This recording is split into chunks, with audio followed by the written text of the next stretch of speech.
Got some thumbs up. That's good. So, wanted to do a little bit. I love this topic of the history of theology, because every time I've taught like church history or theology, realize that actually both of these are integrated really closely. You can't do history without theology. You can't do theology without history. So having these together is pretty cool. So let's see. Let me turn off. Don't need background here.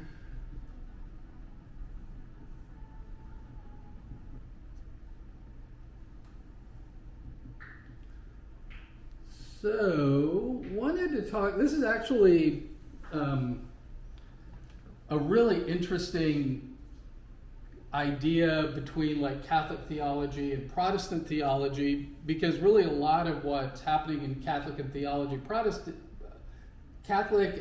Protestant theology, especially salvation, is a little deeper than just how they see people are saved. It actually goes back to this idea of the image of God, which is a really sort of confusing idea. Like, what does that really mean?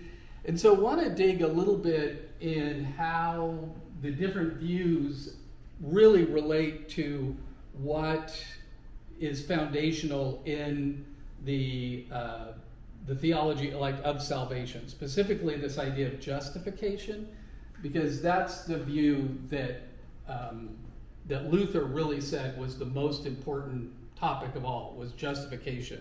He said, if you get that wrong, you're going to get everything wrong. So it all really goes back to this idea of the image of God.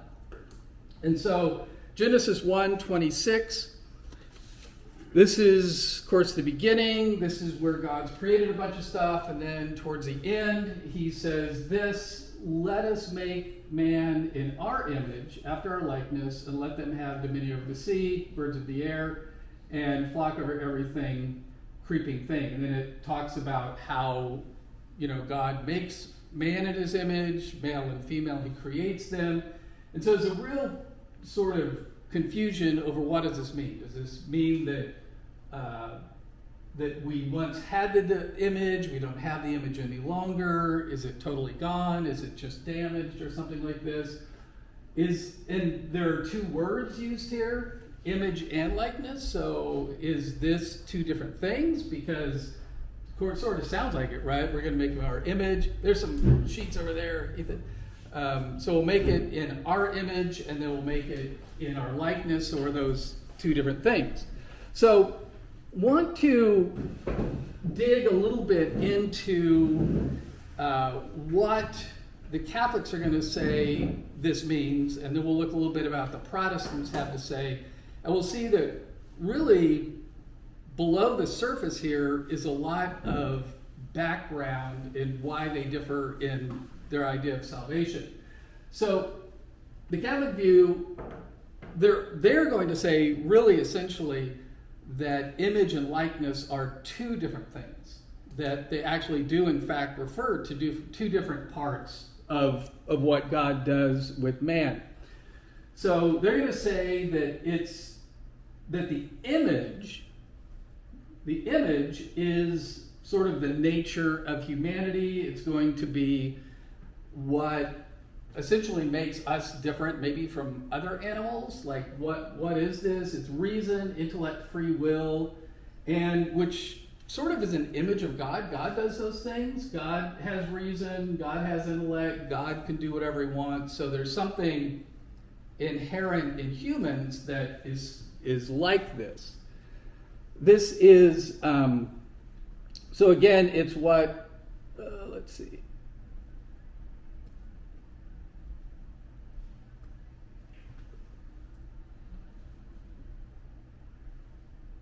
So is what makes humans different from other creatures. So like the image of a cow or something, right? So you look at that, the cow does cow stuff. And there's something in humans that you look at that and go, oh, that's a lot like God because of this stuff that we do. So that's image. Then they're going to say likeness, something different. Okay, image, likeness. Image is that thing. Likeness is going to be God's gracious help to maintain the image. So this likeness is going to be something that God adds to that image to make it run properly. So this is going to be things like godly things that we do. We strive for virtue, we try to be good, we try to do good things, we're trying to grow in love. So not just surviving as a human, but maybe you could say thriving as a human, maybe? I don't know. But we need God's help to do that. So like we just run on this image, we're a human, sort of like a cow is a cow, a dog is a dog. But then this likeness God adds to the top of that. And this is where we're doing things like doing good stuff. All right, we're trying to grow in all of these things. So before the fall, basically this likeness and image are working together. So before sin enters it, we're able to live our lives sort of like we look like God, and then this likeness is added to it, and now we are able to live these sort of perfect lives, I guess, I don't know. But both of these things are working together. Okay, that sort of makes sense. And a lot of this goes back to Thomas Aquinas, where he talks about, I think before then there was an idea that something's going on here, but Aquinas is really the one that it's going to spell this out. Okay, these different parts there. That makes questions on that? Sort of makes sense where they're going with this? Okay, so the fall, what they're going to say happens at the fall is that we kept this image, all right, so that we're still able to function sort of with the reason, our free will, intellect, those sorts of things. Those things are still there, but because of sin, we're sort of cut off by God's grace. Okay, so to live these lives, we're just living life, and then God is adding his grace to our part, and then we're living these ideal lives. So sin comes and it cuts off this likeness, which means now we can still do a lot of stuff. We're still able to look at thinking about God, and this is why the Catholics, especially like Thomas Aquinas, is really keen on things like natural revelation. He's going to say that we're able to do quite a bit of figuring out who God is by reason. That's why the 5 ways of Aquinas, you think about everything here has a cause. There had to be a cause that started the whole domino thing. And so that must mean that there's a God, right? So he's going to say we can use that part of our brain to know something about God, right? Because the fall just affected part of us, right? Just this part of it. So because of the fall, now we're in sin, we need some help to get us out of sin. So what we're going to need, again, this is according to sort of a Catholic view, is that we need to add God's grace to our reason. Okay, because it was, we live lives figuring stuff out, God adds his grace to that, and then everything's good. So since we lost that, salvation's going to basically just be a matter of somehow we get God's grace back. All right, we need to add God's grace back to this puzzle. All right, it kind of makes sense where we're going with this. So where this is going to go then is, if we think about a Protestant view, what's different about, so as we look at that, would we agree with that?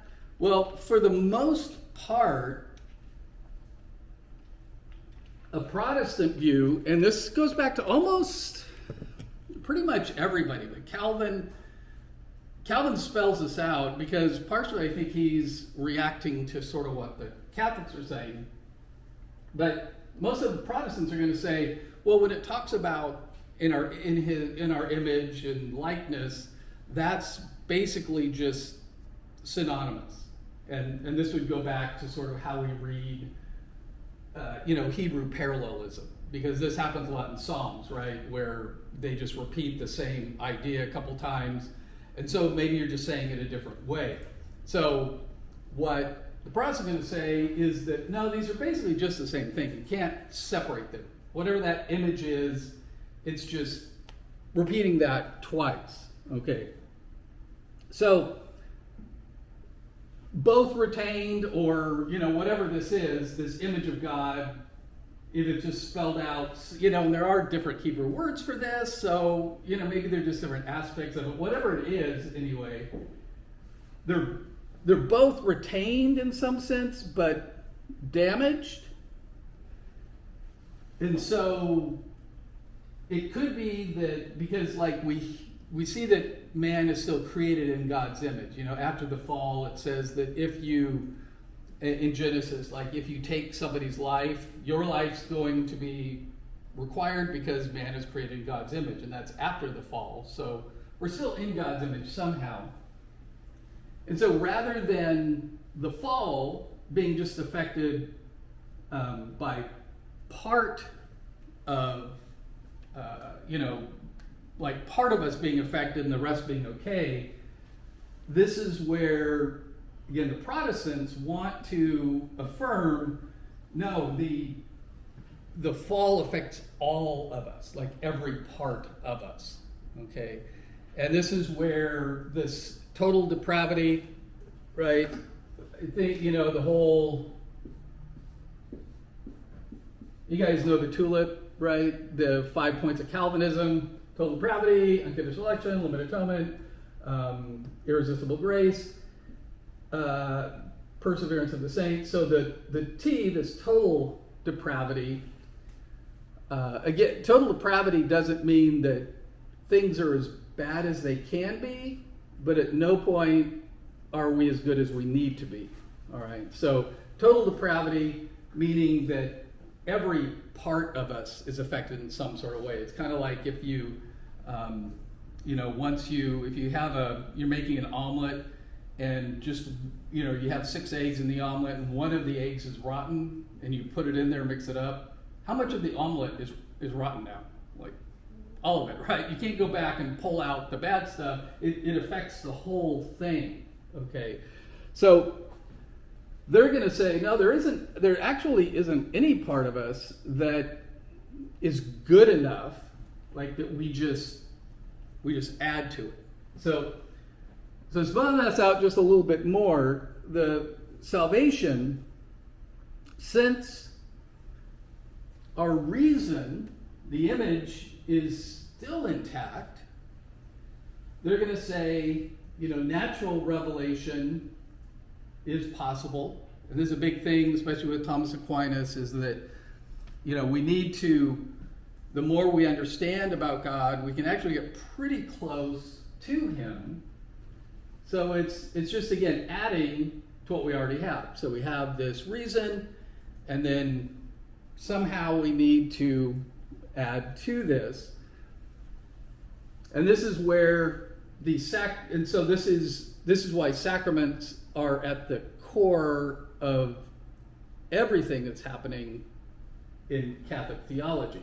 And I think we've talked about this before, where a sacrament is a means of grace. So basically you sort of, whatever, you're living your life, and we're using our reason, we're trying to live our lives as good as we can, but we still need God's grace to somehow come and add to it. So that's why you're baptized as a baby. That's why you're confirmed. That's why you go to confession. That's why you take Eucharist. And each of these sacraments are a means of grace, and this is bringing sort of back into harmony this this image and likeness to where as long as you're as long as you're participating in these sacraments, now we have this harmony of image and likeness. All right. Does that make sense? Questions on that?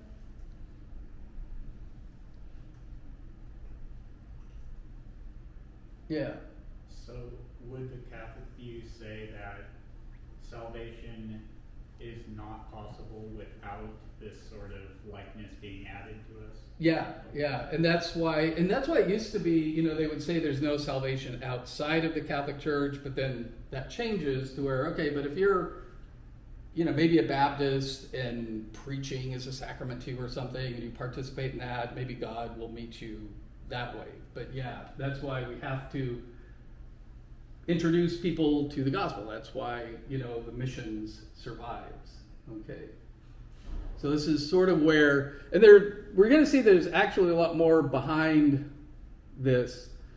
So along come the Protestants, and I find this really interesting because a lot of times we do just, I think, look surface level, that we're going to say justification's a little bit different, the way we look at sacraments a little bit different, but it really goes much, much deeper, because they're going to say, we're going to say, I guess, since I'm Protestant too, is that because of that total depravity thing, even our reason is damaged. We can't even think up to God's standards.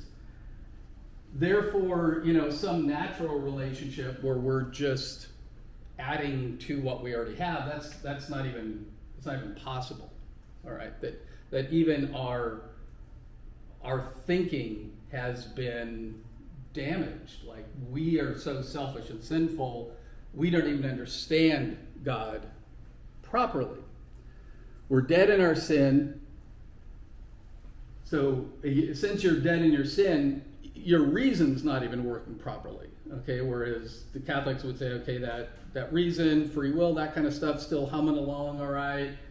Protestants would say, no, you are actually, every part of you is basically an enemy to God. So this means not only do we just add to what we have with some sort of sacrament, some sort of something we do, it's a totally different change. This is why, in John 3, Jesus says you have to be born again. Not just, wherever you are, as long as you start doing a couple extra things, you're going to be all right. Is no. Since you are dead, you need to be born. You need to have new life come into you. So that's really sort of a major difference between these two different views. So coming back to this idea, what Luther is going to say is the key to everything, justification. Again, he's going to say, if you get this right, everything's cool. Get this wrong, everything's wrong. And he, of course, believes that the Catholic view is wrong. Okay, so this is, and you probably had this in theology class, but this is the major difference here. So the Catholics are going to say that it's basically what you need to do to be saved is you need righteousness infused into you, which is what the sacraments do. God has His grace. You do communion, do confession, all of that stuff. It's basically pouring this righteousness into you, where you are becoming basically a righteous person. And this is, you guys heard this word before, synergism. This is Catholics. This would be true of Catholics. It's also sort of true of an Arminian view as well, but we'll pretend that that's maybe not the case here. We'll just kind of go old school OG Calvinist here. Just say Calvinism is the standard we're looking at, because even Arminians do this a little bit. Sin, this is the what the Greek prefix of with. So And basically, this is sort of this idea of maybe energy, something like that. This work, so the work is with God in salvation. So a synergism would mean that we are working together. Like if we're on a baseball team, there's synergy there. We're all, there's a first baseman, there's the batters, all this stuff, and we all have to work together to make this happen. So it's synergistic, where I do the sacraments, God is going to pour His grace, and so we work together for this. And this is where as you go back to Luther, and remember, I think we looked at his tower experience where he's looking at Romans, and he's saying, I just don't understand Romans where it says the just shall live by faith, because he saw this, and he even says in there, he says that that's because I thought it was an active righteousness. I thought that was something that I had to do to earn God's favor, and I never felt like I could do enough. I could never do it right. I was always falling short. And so he said, this is when I felt really out of touch with God, is when I thought that my righteousness had to be active, because I had to do something to become a righteous person. All right. Which still happens a lot, I think, even in Protestant theology, where we have this idea. So, what's the big idea that is going to happen now? Especially, again, this goes back to Luther, but Calvin's going to spell this out. Is that it's not infusing us to become righteous people, but what Protestants are going to say is that it is the righteousness that God looks at us through the righteousness of Jesus Christ. And this is pretty common theology here, that it's not my righteousness that He looks at, but when God looks at me, He looks through the cross. And of course, this is exactly what's happening in 2 Corinthians. For our sake, He made Him to be sin, Jesus Christ, who knew no sin. So put our sin there, so that in Him we might become the righteousness of God. And so when God looks at us, He hasn't made us righteous, but He sees us as righteous. Okay? So this would be a view called monergism. So if you've heard of synergism, you've probably heard of monergism. This is not God and I are working together, but there's only one worker of righteousness. It's not us, it's God. God is the one who sets this up. And so he is the one who does all of this, and then it becomes a passive righteousness. It's something that is done to us rather than us having a part of it. Okay. That makes sense? Or questions on that? So do we have no part in our salvation then? Or do we do anything?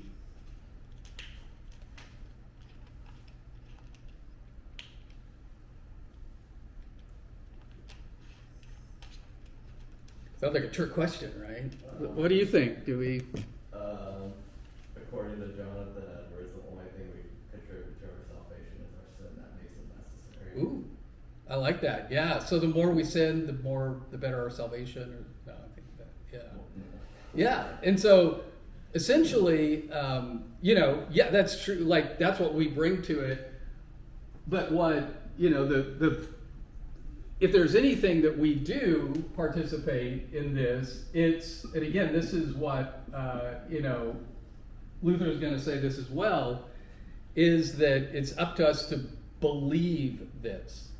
All right, this is a matter of faith, and we have to just keep reminding ourselves, yes, this is actually true, that this is the case. All right, because, and so we'll so sort of the conclusion of this, and we'll talk about that a little bit more, is that the Catholic view would see justification specifically as a process, that salvation is something that's ongoing. That's why I have to keep going back to confession. I have to keep accepting Eucharist.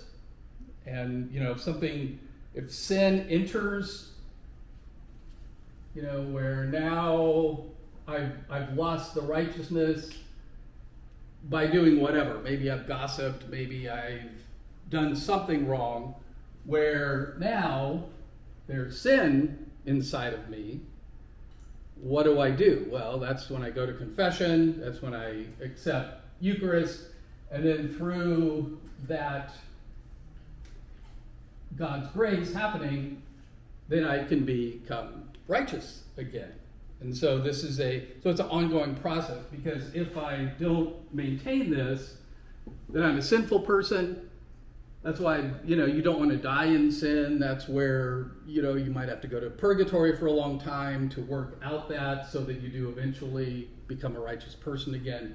But you can see where this becomes really frustrating, because, well, have I committed too many sins? What's that point where this goes from an R to an S? Is it 3 sins? Is it really bad sins? Is it not confessing my sin? Have I done something to turn the R into an S? And then this is why, again, Luther's like, I was totally frustrated, because it didn't matter how much I confessed, I always felt like there was something in there that, even though I felt like I was doing everything right, I also felt like I was a sinner, and I couldn't do enough to change that S into an R, right? So, because it's this ongoing process. And this idea is actually spelled out in Vatican I, which was part of the Counter-Reformation, or a lot of these things, because of the Reformation, had to be clarified. Like, what do Catholics actually believe about these things? Because it was never really spelled out 100%. And there's actually an article in Vatican I that comes out and just states that justification is the same thing as sanctification. So that being right in God's eyes is the same thing as this sanctification. They would say these are 2 words for the same thing. And again, Luther is going to say, probably the biggest thing that makes Luther and what starts the Reformation is that, he sort of puts an X here and says, no, these are not the same thing. In fact, these are sort of worlds apart from each other. And so a Protestant, when we're thinking again of justification, Luther says this is the hinge that the whole Reformation rests on. They say, no, justification is not a process. It's an event that happens at one point in time. And, we would say that happens when you become a Christian.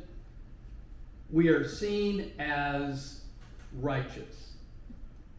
Okay, we're seen as righteous. We don't become righteous, but God sees us as righteous, and I need to have faith that that is actually the same thing. And one of the main things that he's going to do is he's going to say, and again, this is, if you're going to hinge everything, if you're asked what's the difference between maybe Catholic theology and Protestant theology, I would come back to this and say the biggest thing is that there is a fundamental difference between justification and sanctification. That's really the key of what's going on here. Justification is an event. Sanctification would be a process. This is where we become holy over time. And the two, this goes back to what would be a discovery of Luther. He doesn't spell this out 100%, but it's in his theology. It's in his, maybe specifically when he's working through Galatians. And if you ever want something incredibly encouraging to read Luther's commentary on Galatians. It's mind-blowing. It might be the best thing theology that's ever been written. Because part of what is happening there is there's this discovery that there are these two aspects of sin. I think I put the first one here, where culpability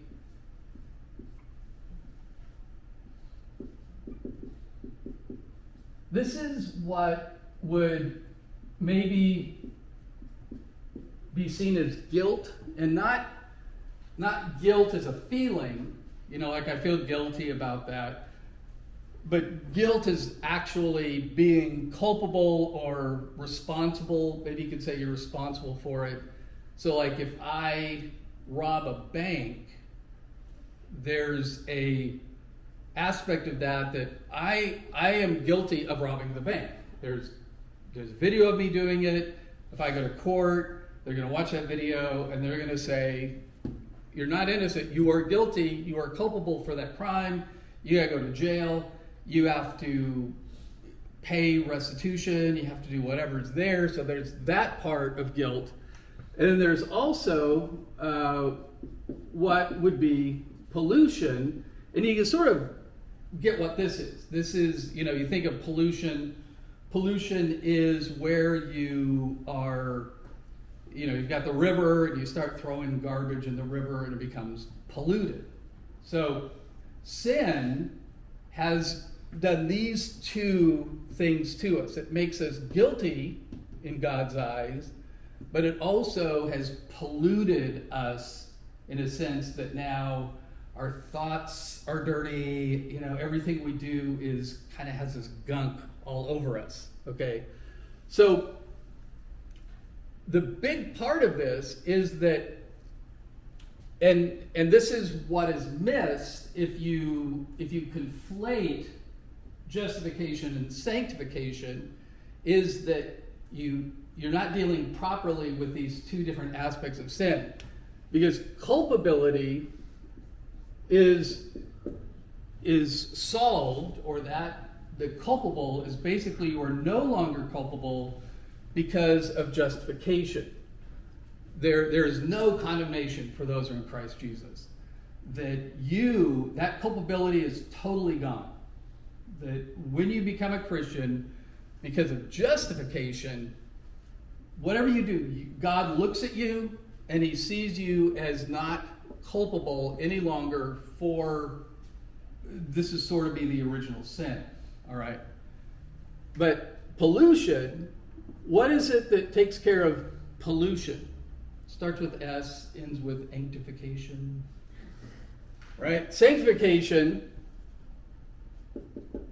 takes care of the pollution part. Does this happen all at once? No, this is a process. This is us over time becoming more holy, less polluted. We're never going to reach 100%, but hopefully I'm less polluted today than I was a year ago, and hopefully tomorrow I'm less polluted than I am today. Is a process where we are slowly getting cleaned up, but it's never going to happen 100%. All right. So what ends up happening is that because of this, and this is the major view that Luther comes up with, is that he realizes, wow, okay, because of justification, God sees me as holy, but am I really holy? Am I not a sinner?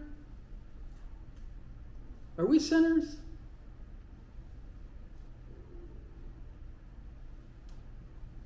Like if you ride a bike, you're a biker. If you walk, you're a walker. If you run, you're a runner. If you sin, you're a sinner, right? So he looks at us. He says, no, you are a righteous person. All right, so that's amazing. But I also know when I look inside of myself, I see sin. I gossiped about somebody. I had an impure thought. I did that sort of thing. And so I'm walking around and I'm feeling, right? Feelings can be dangerous. I'm feeling like a sinner. Why? Because I just sinned, which would kind of make sense, okay? And so the way this would play out is Luther would be walking down the street and he would think, okay, I believe in second, I believe God sees me as a righteous person. I have that by faith, all right? But I also have this experience inside of me that I just sinned. And so I know I'm righteous, but I also know that I'm a sinner. And so Luther came up with this, you've probably heard this phrase before, simul justus et peccator, which is Latin, all right? And this is, if there's any phrase you're going to tattoo on you, tattoo this, okay? He would be walking down the street, and you can probably figure this out. Simul is kind of simultaneously, at the same time. I am just, all right? I believe this because 2 Corinthians 5:21, he became sin, I become righteousness, God sees me as a righteous person. I'm also, impeccable means somebody without sin, so peccator is Latin for a sinner. So he would walk down the street and he would feel guilty because of something he just did, and he would think to himself, wow, I just totally screwed this up, I messed up, I did something wrong, and God must be so disappointed in me. Anybody ever felt that before? Like, I just can't measure up to God. God is so disappointed with me because I've just failed again. He must be totally mad at me. But he would remind himself, no, actually, God loves me 100%.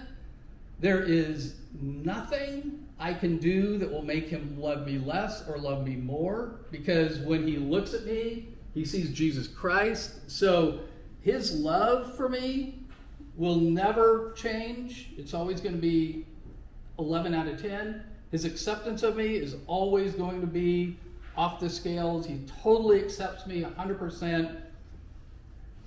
And that's because of justification. But because I still have this pollution inside of me that is slowly getting taken care of, he is also at work, the Holy Spirit is at work, sanctifying me, which means this pollution, again, hopefully it's going down. So simul justus et peccator, and so he would just remind himself, like, okay, I am at the same time just, and I'm a sinner. Both of these things are true of me, and I believe that when God looks at me, he accepts me and loves me, and there's nothing I can do to change that. And he would just kind of bolster me, walk along, and he would encourage people with this same advice, okay? So this, I think really this phrase, again, if I were ever to get a tattoo, which I don't know if I'm that brave or not, this would definitely be it, because this is, he would say, there were times when he would preach at his church on a Sunday, and he would preach the gospel message. And the next Sunday, people would come back and he would preach the gospel. He says, here's what the gospel is. He would preach it. And the next Sunday, he'd come back and says, here's what the gospel is. And he would preach the gospel. And after like a year of this, people were like, do you have any other sermons? Like, is this, like, why do you keep preaching the gospel to us every Sunday? And he would say, because we forget it. The minute you walk out this door, you forget the gospel. you start looking at yourself as somebody who has to earn God's grace, and you are trying to earn something you already have, and you can't earn something you already have. And so he says, if you're like me, I forget this 5 minutes after I've been reminded of it. So I'm going to preach the gospel, then I'm going to preach the gospel, then I'm going to preach the gospel. Tomorrow morning I'm going to preach the gospel, in the evening I'm going to preach the gospel, and guess what I'm going to do the next day? I'm going to preach the gospel. Because if we don't remind ourselves of this, we're going to slip back, and we're going to think that because I'm not quite up to speed on my sanctification, like I'm still like in maybe a 4 out of 10 on this. Maybe I get up to a 5 out of 10, but I'm never going to be perfect with this. I start to think that that's the way God sees me. That God's acceptance of me is based on how good I can be, which I think is still alive and well, even in Protestant circles. I think this is one of the things that keeps pulling us away from the love that God wants to give us, the acceptance he wants to give us, everything he wants, the gifts he wants to give us, is that we think, I'm not good enough to earn this, so I can't totally accept this. I'm starting to preach now, so we'll do a offering or something, maybe. Questions?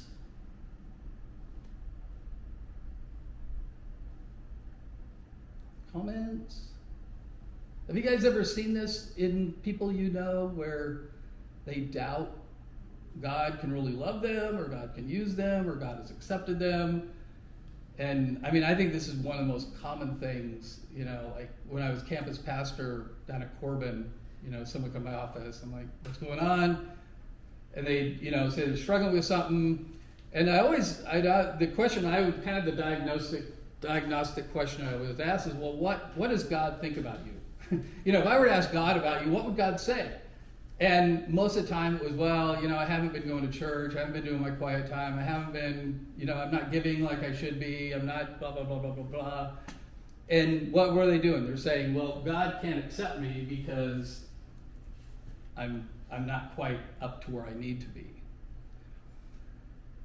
Make sense? Question? Yeah. I'm sorry we got a little too practical there. We have to keep it all academic, right? But I think this to me is one of the best things that happen. So go ahead and just jot down just a couple thoughts on the outline or the sheet that I gave you. It doesn't have to be a lot, just a couple takeaways.